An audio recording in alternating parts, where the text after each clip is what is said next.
aksi perampokan di siang bolong yang terjadi di sebuah rumah 2 lantai di Jalan Pati, Menteng, Jakarta Pusat, didalami polisi. Penyelidikan dilakukan aparat gabungan dari Satreskrim Polres Metro Jakarta Pusat, Polsek Metro Menteng, dan Direktorat Kriminal Umum Polda Metro Jaya. Untuk bisa mengidentifikasi dan menangkap para pelaku, petugas memakai metode scientific investigation dan investasi ilmiah. Proses itu mencakup observasi, perumusan hipotesis, pengumpulan data terukur melalui eksperimen, analisis, dan penarikan kesimpulan berdasarkan bukti yang objektif. Menurut keterangan saksi Tami kepada petugas, pelaku perampokan berjumlah 2 orang yang masuk ke dalam rumah melalui atap.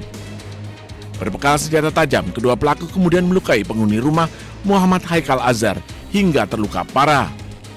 Mendengar teriakan korban, saksi yang sedang berada di ruang kerja kemudian naik ke atas, tetapi mendapatkan ancaman senjata tajam dari para pelaku. Para pelaku memaksa korban untuk membuka brankas. Para pelaku kemudian menguras isi brankas berupa perhiasan dan kabur melalui pintu depan. Masuk ke rumah dan melakukan perampokan, namun informasi tersebut masih kami telusuri lebih lanjut untuk klarifikasi maupun menemukan bukti dan petunjuk lainnya. Masuk ke lewat, Pak?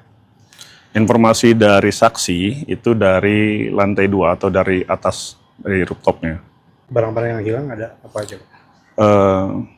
Kurang lebih adalah emas dan perhiasan. Akibat aksi perampokan tersebut, korban harus dilarikan ke rumah sakit. Selama proses penyelidikan, rumah korban dipasangin garis polisi. Dari Jakarta, Rani Sanjaya, iNews melaporkan. Gendot Performing setelah 1684 para prajurit dari Kepolisian Republik Indonesia maupun prajurit TNI.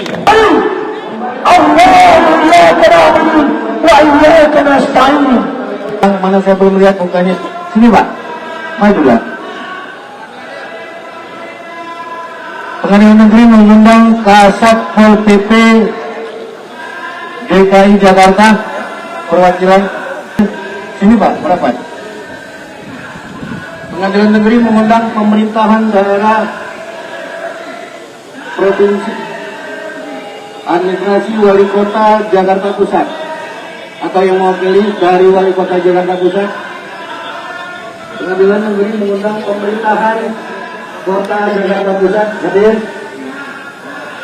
Ayo, Pak, ngerapat sini, Pak, nggak apa-apa. Dengan kokoh untuk berteriak tentang hak-hak mereka sebagai anak bangsa. Betulnya mereka berdiri dengan kokoh Mengajukan gugatan perbuatan melawan hukum yang dilakukan oleh, di situ disebutkan bahwa lengkap kita gugat, yaitu Sekretariat Negara, BPN dan lain-lainnya, bahwa tanah ini tidak bisa serta-merta dieksekusi karena ini adalah milik ahli.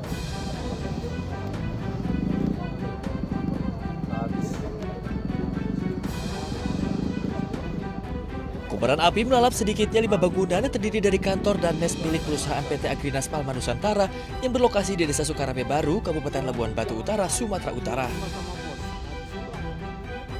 Insiden pembakaran ini diduga menjadi buntut dari tewasnya seorang pria bernama Luis David Huta Barat, 32 tahun, yang diduga meninggal dunia akibat penganiayaan oleh oknum petugas pengawas dan keamanan PT Agrinas Palma Nusantara.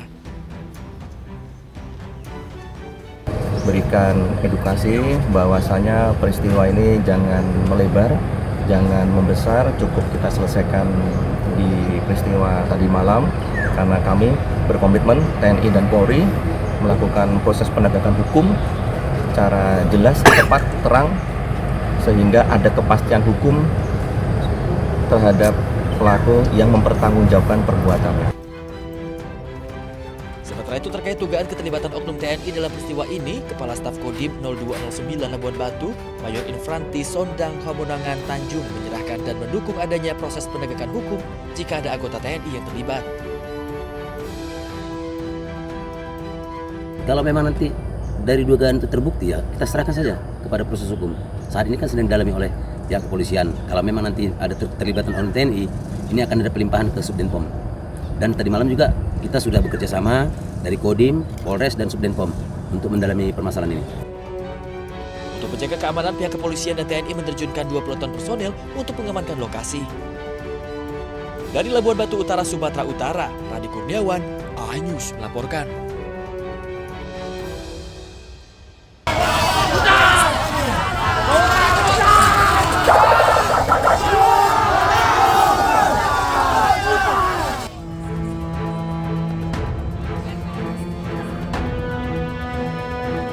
Truk TNI yang hendak melintas di lokasi aksi ini diadang. Mahasiswa dan pendemo langsung mengerumuni sambil meneriaki kata mundur.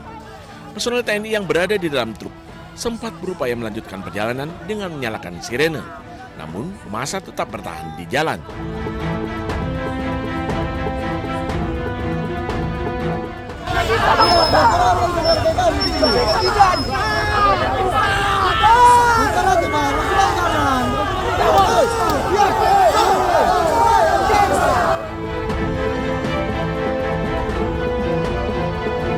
Mahasiswa juga meminta para pengendara yang akan melintas untuk memutar balik ke arah jalan Imam Bonjol.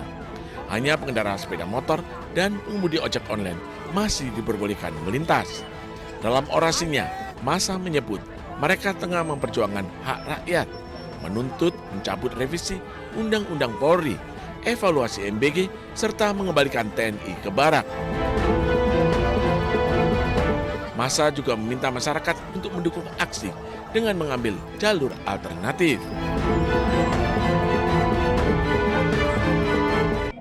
Saya kira seharusnya dalam berkendara pun sekali lagi kita juga harus menentukan aturan-aturan yang berlaku. Terkait dengan pemblokiran atau penutupan, saya menghimbau sebaiknya jangan, karena sekali lagi itu dapat mengganggu ya mobilitas maupun juga berbahaya juga untuk keselamatan mahasiswa kan gitu. Setelah sempat tertahan di lokasi, truk TNI akhirnya memutar balik. Sementara mahasiswa kembali melanjutkan unjuk rasa dan orasi di kawasan lapangan Merdeka, Medan. Dari Medan, Sumatera Utara, Ahmad Ridwan Nasution, iNews melaporkan.